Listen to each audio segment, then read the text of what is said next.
One of the elements of a winning team is that they know exactly where they stand. If you look at any sports, there is a very clear scoreboard that tells you what the situation looks like in any given moment of the game.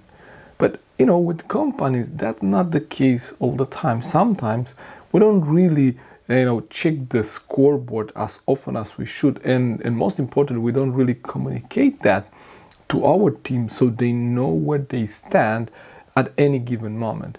Because there is only a couple of purposes for a goal. So the purpose for a goal, as a company goal or personal goal, it's quite similar. The purpose for a goal is to help us grow and develop beyond what we have now, what we have achieved now, right? So the reason why your company has goals, the reason why your people have goals, because they want something beyond what they already have or have experienced or are able to do. That's the first purpose, is for us to grow. And the second purpose is to serve as a benchmark, right?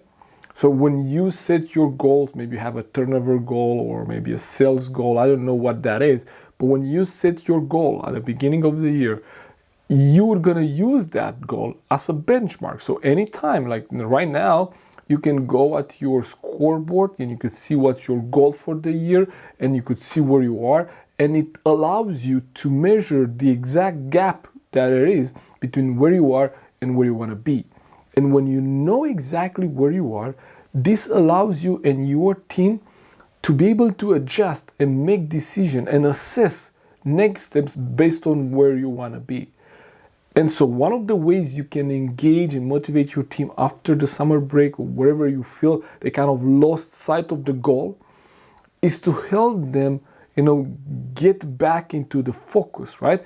Get back into knowing what the scoreboard looks like, what's that you're trying to achieve, what's the goal, where you stand, and what actions would you probably need to take in order to close that gap, right?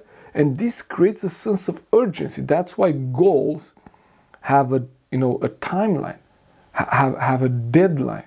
That's why you probably have set a goal for the year, and that December 31st, that's when it should be done. That's why it's called yearly goal, right? Or if you have a monthly goal, you know that on the last day of the month, that's when you kind of measure what you have achieved.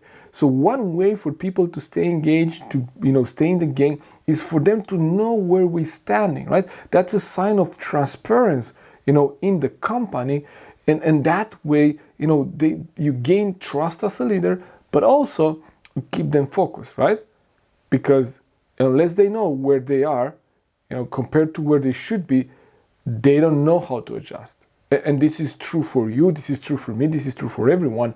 But most importantly, with a team that might not be every single day, engage and maybe they don't work with the game, with the goal that you're working on.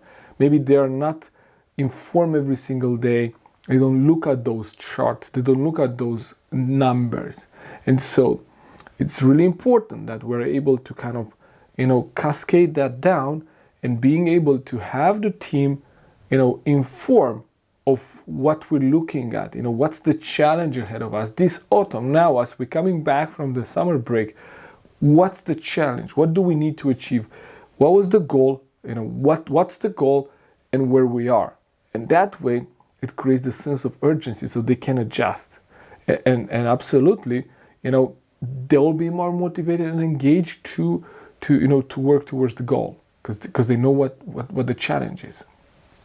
I hope this helps, and if it does, and if you like this, I invite you to check our videos. We'll post one of these every single day here on this channel. And also, I want you to invite to a seminar that we're going to host. It's called Back to Business Seminar, and I'm going to share 6 ways that you can engage and motivate your team. I look forward to see you there. Check the link on this post and make sure to join us. Take care. Bye-bye.